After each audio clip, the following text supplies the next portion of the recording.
It's Championship Sunday at LIV Golf Chicago, and storylines are coming to a head as we round our way into the end of the season. It's feast or famine for Joaquin Niemann, and a finish outside the points this week leaves the door wide open for his challengers to the individual title, Jon Rahm and Bryson DeChambeau. Down in the relegation zone, players like Mito Pereira and Ian Poulter are running out of time to make a splash. And Dean Burmester and his Stingers are leading the charge, and we're here to talk about it all. Welcome to the Club 54 pre-round show. I'm your host, Christian Crosby, joined by three-time PGA Tour winner, 4 Aces champion, and Mr. Swagger himself, Pat Perez, and your favorite LIV Golf analyst, my best friend forever. Whatever. Jerry Fall. Whatever. Best friend, whatever. You don't believe me, but you know it's true. Oh, yes, that's sincere. Championship Sunday is here, and one of the biggest storylines is the individual race for the crown. 3 names, 2 tournaments left, and 1 trophy. Joaquin Niemann, Bryson DeChambeau, and of course, we have our guy Jon Rahm going for that title. But Dean Burmester leads the way with the 9-under finish following round 2. But I'm a little distracted, I gotta be honest. It's hard for me to look at the camera because, Pat, your sneakers that you have on today are quite the selection. Would you mind actually showing? This is this is on purpose. Okay. I like the color coordination, but I was a little distracted. In the way, that's all. How are we feeling top of Championship Sunday, boys? I was fine until he pulled those feet up there. Yeah. Haters hate. It was all good until those sneakers showed. All right, let's pull up a list of our big 3. We have our permutations, our projected standings for these guys as we speak going into Championship Sunday. Bryson DeChambeau stands out to me. That is less than 1% of a chance here to become a season champion. He has to win twice and hope the other guys don't play well. That's not going to happen in Rahm's case.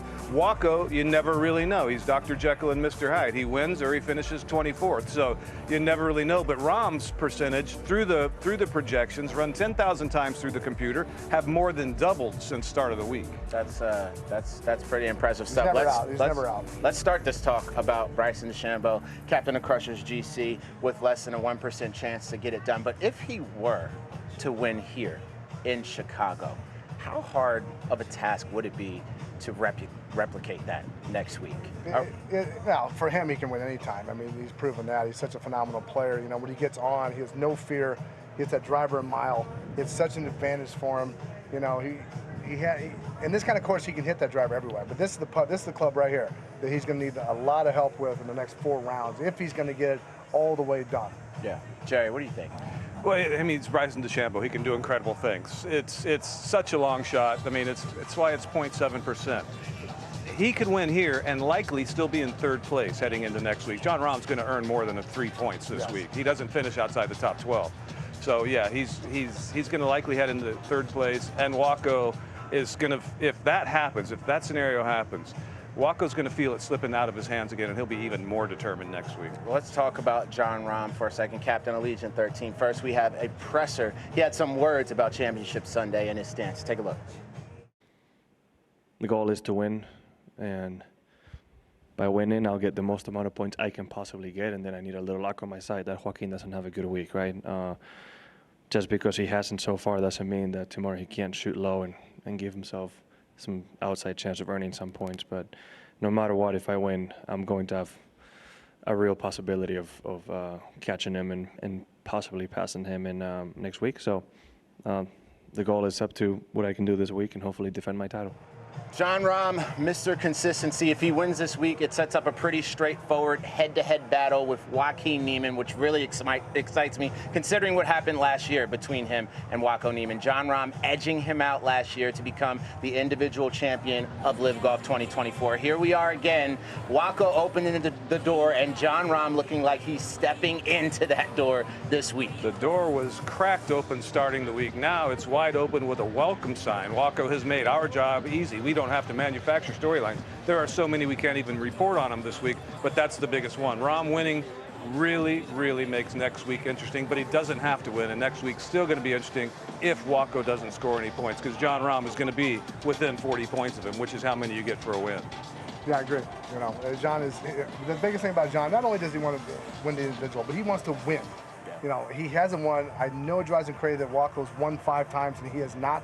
You know, we know, we talk about the time Jon is the most consistent player, but Walker winning 5 times is just unreal. And the fact that he actually can't, he's not locked up already to win this thing is, that's amazing. To me, it's actually amazing. That is it's amazing. actually amazing Yeah. that a guy that hasn't won and a guy that's won 5 could actually still lose the thing winning 5 times. Right. I just find You it couldn't amazing. think of that in any other sport. No, You just, no that just chance. couldn't happen, yeah. What is going to be the biggest threat to Jon? Who or what will be the biggest threat to Jon Rahm this week? Well, Bernie, who's leading him, he's got all the confidence in the world too. I mean, he's leading by 2. He's not afraid of the moment. He hits it a mile, just like Jose does too.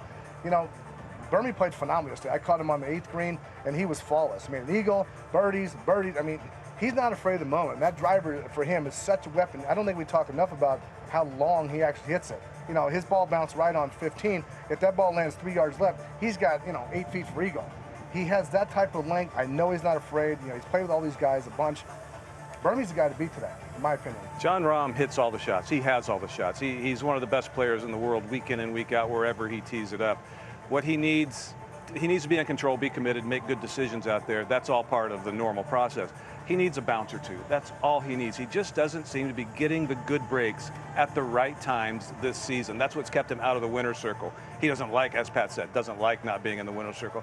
Couple good bounces early, and you start feeling, when Pat knows this feeling, he's had it before. You start feeling like this might just be my day. This is supposed to be my day. And when you have that feeling, nothing can stop you. Well, a guy who's definitely in the winner's circle, Joaquin Niemann, at the top of the individual standings currently, but no points on the board this week at all. How vulnerable is that going to make Waco going into Indy? It really is. You know, and again, next week, no one's played the course, so no one really has an advantage there. I mean, I haven't heard anything about It's it. a Pete Dye design, his last ever design. It's a really good golf course. Awesome. There will be trouble off the tee. Awesome. We know Waco has struggled on the big stage, considering next week is the individual championship title matchup.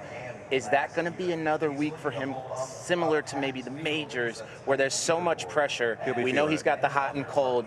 What are we expecting from Waco? He'll be feeling it. You know, the elephant in the room, we mention it all the time, is his performance in majors. He got his first top 10 this season at the PGA. He knows that his consistency isn't there with the great players, with the greatest players in the game. You look at Jack Nicklaus, the greatest of all time, his record, not only winning 18 majors, but his seconds and third place finishes. It's astronomical. The great players never have that 24th week. If he doesn't get points this week, he will have averaged worse than a 24th place finish solo for the other 7 events he didn't win in a field of 54. That is on his mind. He knows that, and he knows he needs to be more consistent, like Jon Rahm is week in and week out. That's going to weigh on his mind. He's going to feel more pressure next week than anybody in the field if he doesn't score points this week and Rahm wins. Exactly, Jared, because, you know, he played so bad. It's the worst I've seen him play in a long time on Friday. You said that. Numerous times. He just hit foul ball after foul ball and water balls with a wedge. I mean, it was just so unlike him. I don't know what goes on when those days happen, because it doesn't seem like it's going to happen. Yeah. I expect him to play and be top 10 every week. So when you start seeing this going, maybe it's just pressure. Maybe it's the same as the major. Now, you know, yes, he did get his top 10, but that is a course that he's played a lot. Quail Hollow, everybody's played a lot because it's been, you know, in the PGA Tour circuit for a long time. The other ones he hasn't played well because I don't think he's ever played them. Right. So it's totally different, whether it's the scene, whether it's, you know, it's a bigger stage, whatever it is. But he was very comfortable at Quail Hollow, obviously, played it a ton. But the other ones he has not played, hasn't played a lot of majors. So there's that. But now, you know, he's got this in the back of his mind, knows Jon's right there. You know, Jon has a phenomenal chance of winning. I guarantee he's going to be top 5 again today. But again, next week is going to be huge. They're going to pair him together on Friday again next week. So you know he's going to be watching again. If he gets off that struggle, it's just Jon's just going to fire up that leaderboard. It's definitely going to be exciting to see, Pat. Let's take a look and roll the tape back at all the highlights from round 2. Take a look. It's time for round 2 of LIV Golf Chicago. Sergey, have a good one. He's got to the age of 45 and he's playing some of the best golf that he's ever played. I remember it when I was a kid. In public, he was always, you know, like 12. 5 balls seeking a 4th victory of the season. If round 1 was about the legends of golf, Super Saturday is about the younger Spaniard, Jose Ballester. We are witnessing the birth of a potential golfing superstar in Chicago. Pretty much everything went well. Looking for my first individual win out here. as well with the team. It's going to be really special. It's going to be super fun. We've all heard how talented he is as a kid, right? I mean, he's long. Yeah, he looks like he's kind of suited to windy conditions and long, wide golf courses, so he's in the right place. So Dean Burmester is on a great run. Keep it up. 4-hole stretch of 5 under par. Yeah, 2 days, 2 good days. Happy with that. 9 under for the tournament. And how fun will it be to be battling Rahm? We're going to see what we can do, man. He's in the hunt for bigger things, you know. Well, he won here last year, Jon Rahm, to clinch the LIV Golf League title. Are we in for a repeat in Indianapolis next weekend? No matter what, if I win, I'm going to have a real possibility of catching him and possibly passing him in next week. So the goal is up to what I can do this week and hopefully defend my title. And the crowd is pouring in on Championship Sunday. And as you know, the tension rises on a Sunday. And someone who can handle that tension and all of the pressure is the one and only Rachel Drummond. She's live now on the range. Rachel, tossing over to you. What a compliment, Christian. We have to talk about the conditions first off. Slightly less wind, but we know it's going to pick up. We're out earlier today, so look out that today in the coverage. I've got Dean Burmester behind me. Now, I got a bit of intel. When he was leading in Tenerife, he managed to get the W. So let's see. He's been there before. I'm going to grab this club quickly. I'm not going to disturb him. But this is one of the clubs that he warms up with. It is tiny in comparison to a normal club head. Helps with the strike, so that's what he's getting warmed up with. As we know, it's a game of inches. We're going to leave him. Stinger's here, also looking for the team win. Captain Louis, we need him on form. Let's keep on moving down. Sergio, no baluster at the moment, but we've got to talk about the intel that Sergio gave him. Playing free. We know how good he is, 21 years old. And almost a bit like a Tom McKibben, it's taken him a little time to settle down, but boy, is he looking good at the moment. Tom's having another great week. Paul Casey's just gone, another player in the hunt. Oh, who've we got here? Matt James, how you doing? I'm doing well. What's going on? So you've been here all week. You must love LIV. I do. It's the best culmination of culture and golf. And as someone who loves both those things, it's fun to see your favorite golfers in an environment that's like more chill than the country club environment. And if you had a rose to get one of these boys to coach you, who would you give the rose to? Oh man, it had to go to my guy Jenny on the Ironheads. He's my man. We played in the program together, and there's a little bit of a language barrier, but we somehow connect and communicate very effectively on the course. So. And how is your golf? Final question. Oh, my golf is shit. It's terrible. There's a lot of work to do in that department, but the best thing I could be doing is watching these guys and trying to pick up something.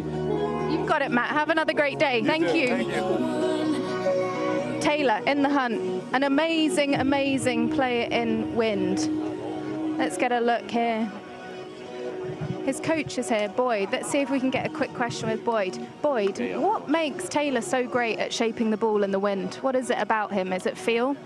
I mean, growing up in Oklahoma, like the other day, it seemed like it was really gusty, really strong winds. It's nothing for him. So I think he had to be an incredible ball striker growing up in Oklahoma. You got to bank it against the wind, know how to keep it down, but also downwind, he's brilliant at it too. So, when we saw the conditions being high rough, firm fairways, and a lot of wind, we make a few putts a day and he'll be in good shape. He's rubbing his hands. And it's such a good point talking about downwind. A lot of the players have struggled hitting it too far downwind this week.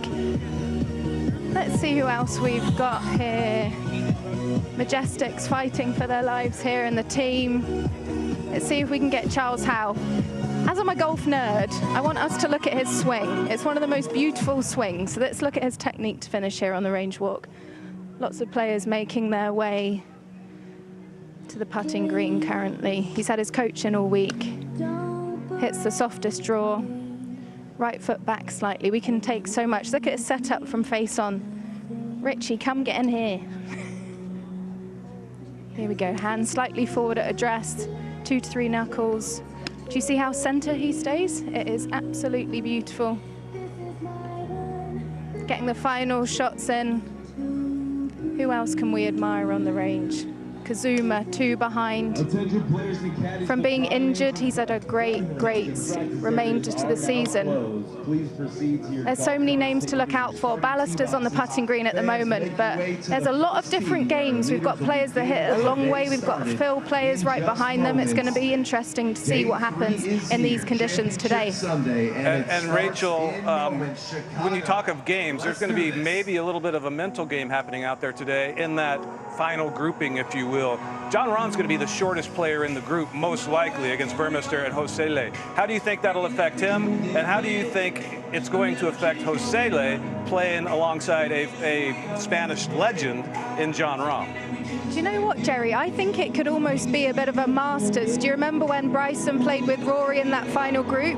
And I think it shook Bryson, the fact that Rory didn't speak to him. So I'm going to be really interested to see that dynamic between Rahm, Josele, Dean. I know Dean, he's a chatty guy, he's a personality, he's going to be talking, but it'll be interesting to see what the dynamic is with the Spaniards. And Rahm, he's a few miles per hour ball speed less than the other boys, but that is not something that he's going to be concerned about, especially on a course like this where finding fairways is paramount. It'll be interesting to see what game and what strategy they all go for, mentally and game. Yeah, all three of those guys found fairways pretty well, although nobody's finding a ton of fairways around this specific golf course. But Josele, he's hitting the driver like ridiculously good. Occasionally, though, the course management came into question a bit, especially on 18 when he hit the drive into the only spot he could hit driver and be okay, which was left of the fairway bunker, but he was left with nothing from there. Course management at that young age, I mean, you don't want to dial back the kid, do you? But you also want to teach him his best ability to score, don't you? I spoke with his caddy, Javier, yesterday, and I think 18's one of those holes in golf where you can actually get too close to the green, but then you want to get close because you want to try and control it into these firm greens. So it's going to be interesting to see whether they dial in that strategy. But I think it's going to be an in-game decision when you're on 18. They've got to make the right call at the right time, depending where they are on the leaderboard. Well, as always, Rachel, thank you so much for your participation in our show. You always give us some great insight. And Jerry, you got to get out of here too. Fired again. Now that's Fired again. Take for my the phone. 100th time this week. Another Take great my Diet start to a Coke. Sunday. Yeah, you guys have a great day. Stay cool out there. Oh, yeah. Yeah, you just be you. Just keep being you. I'll try my That's best, what it Jerry. does. All right, see ya. Love you. All right, Love you, Jerry. Jerry. I'll See see ya, you brother. later. See ya. All right, stay with us here. And social media is buzzing. Here's Tourgate GC. Can't escape from his fatherly duties. That's swaggy right there.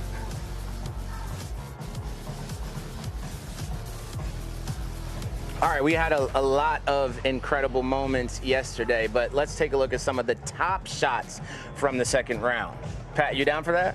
I'm always down Man, for let's it. get into it. Let's get into it. Here are the top shots from round 2, LIV Golf Chicago, starting with Carlos Ortiz. Takes his second at 15 here. Runs it across that green. Perfect. That'll work. That'll work. Love to see that. Here's Danny Lee, iron heads from just off the green. Perfect spot to chip in from. Look at that. Oh, and he did. Just dunks it for an eagle. There's Chipotle, the other Lee, this time at the 6th tee. I heard this shot in my ear. I heard it was the closest of the day. Oh, what a shot. My man came prepared to the party hole, delivered, and the fans loved it. They ate it up. Here's Thomas Peters. Lost one from the fairway, seeking some points and the lock zone. Oh. In the cup, baby. You could tell he was happy about that one. And here's Brandon Grace for his team Stinger. Take a look at It's a this. tough shot from this angle right here. Gets it. Got to get it way up in the air. Oh, Gets it close. finish that much? Amazing.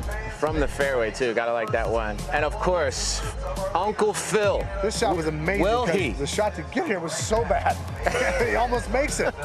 The ball just kept going and going. I thought it was going to be about 10 feet short. And that is amazing. You just gotta love that one. He's been doing that for 30 years. Unbelievable. Gotta love Phil Mickelson.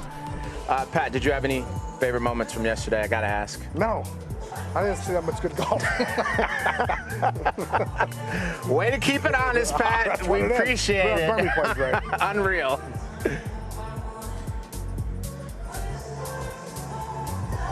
All right, now Dean Burmester leads the way 2 strokes ahead with a 9-under finish, and in spite of that, mathematically, Jon Rahm still has a better chance of winning it today in the final round. It's a pretty interesting matchup. Pat, are you expecting to see these 2 guys go head-to-head, back and forth throughout the day? I think it's going to be a slew of players, to be honest with you. I think Hossele, you know, with his length, you know, I think he's the longest in the group. I don't know. I don't know what's going to happen. Burmie's not afraid of the moment, like I said earlier. Rahm definitely is, and he's going to be going full tilt. But like Jared just said, the course management for Hossele, his caddy's going to have to be better than he was yesterday to really help. But, you know, he's got to battle nerves. He's playing, you know, a Spanish legend, Jon Rahm, 2-time major winner, you know, won the individual last year. Hossele's not been in this position in his career as a professional so far. Is the U.S. Amateur champion, which is a huge feat in itself, but it's a huge day for him. No matter what happens for Hossele, it's going to be a great learning experience for him. Yeah. But I see Burmie just continuing to his putter was amazing yesterday. I just see him continuing to putt well, and I do actually have him winning. Yeah, this would be Dean Burmester's second LIV title. His first was in Miami has those memories anyway, 2024. You know? He would be the 9th LIV player to win multiple LIV titles. Would you say that's a motivator for Dean today? He's got plenty of motivation. And the biggest thing about him, too, is he wants his stinger to play well, which, you know, that will kind of distract him a little bit from just the focus of, you know, himself. He'll get to look around and kind of see how his teammates are doing as well. And if they're playing well, that'll give him even more motivation to close it off. Yeah, well, we actually have some big names facing relegation today. Some of them are going to need perhaps a miracle to pull out of the situation they're in. These are week. Let's put it that way. These are the new live projections in the drop zone. This is where we are currently as of right now. These standings are live. Mito Pereira, for example, what does this mean for Torque GC? The stats are not in his favor. Yeah, it means that he needs the biggest day of his career today. You know, Ian and Andy, they're probably gonna have to wait till next week to try to get something done. But you know, Mito has a chance to get out of that today, which you know, this club right here has been his downfall all year. So if he can make these, you know, he's got a chance. It's gonna be another hard day. The wind's up again. The course is gonna be just dry. They were called for rain. I don't think it's gonna happen. So the course is gonna stay dry. But this club right here, he has got to have about 23 putts today with hitting it well. You know, what does Torque do in this situation?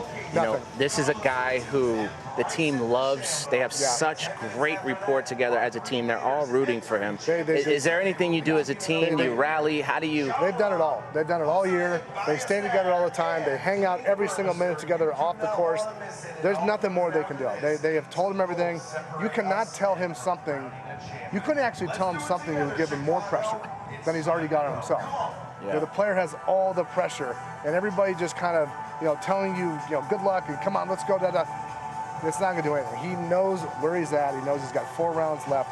He has to just get it done. That's just what it is. And, you know, maybe he can. I mean, I hope he can. Obviously, Torque won him, but unfortunately, he's played so bad that he just may not be able to save himself. What about Majestic's captain, Ian Poulter? He's got a little over a 10% chance to make it happen. He's done so much for the game of golf. He's done so much for LIV Golf. He's done so much for the Majestics, yet he finds himself in a tough situation now.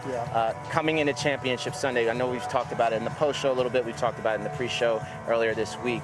You know, he's up against a pretty tough challenge here today. He is, and he knows where he's at, and it's not, you know, he's still going to play the way he plays. You know, Ian's a global player. He's been for forever. You know, as long as I know him, played Ryder Cups. He's been, you know, phenomenal European Tour, PGA Tour, everywhere. This year has just not been his year. And again, like I keep saying, it's not because of something he's not doing, because he's putting everything he can into it. He's just flat out not getting the results he's looking for. You know, every week he seems to have a hole that just kills him.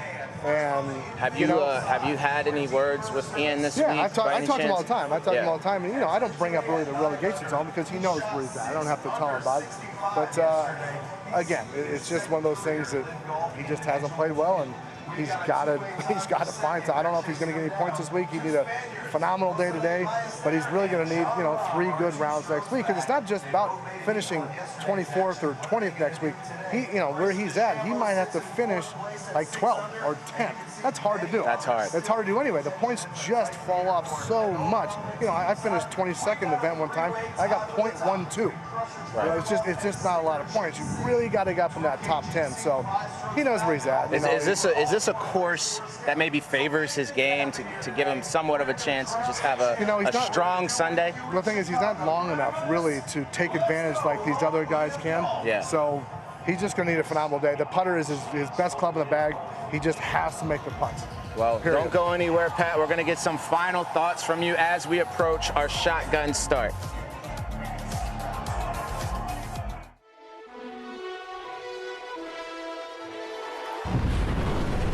LIV Golf Chicago.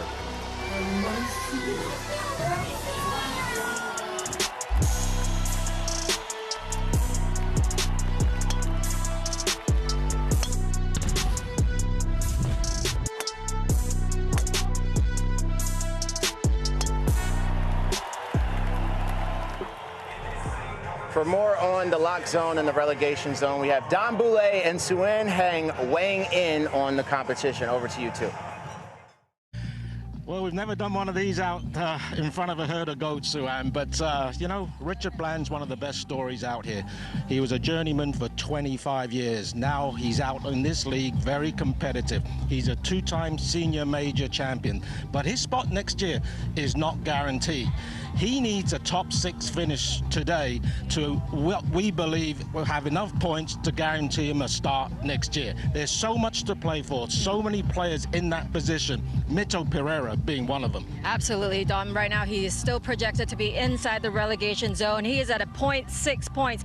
He needs right about 7 points, so that's top 12, top 13 to really secure him into the open zone. Now that still doesn't guarantee him a spot on the league next year, but that certainly gives Waco an option to perhaps look at him to renew him for next year. But it is a big couple of weeks for Mito Pereira. He's playing some great golf. The only thing is he needs to find a little bit more confidence with that flat stick, and if he can find that, get a good round in today, get himself inside the top 12, I think he could maybe give himself the best chance of coming back next year. Thank you, Dom. Thank you, Suen. And here's Jon Rahm getting ready. This is what you got to love about LIV Golf, though. You got Dom and Suen giving us a play-by-play with goats, and it's totally normal here at LIV Golf. It's totally normal. Range Goats have been doing it for over a year now. I think it's so awesome. You got to love it. Here's Jon Rahm. Let's talk about Jon. Have you had any words with him this week? I've seen you on the range and on the green talking to him. We had dinner again last night. Yeah. We never really talk about golf, though. That's the thing. Pat, you got to give us something at some point. I don't know why. We never talk about golf, but I can promise you 100% Jon Rahm is ready to win this tournament today. It's going to be exciting to see. That is for certain. Stay with us here on the Club 54 pre-round show. More to come. Final thoughts from Pat.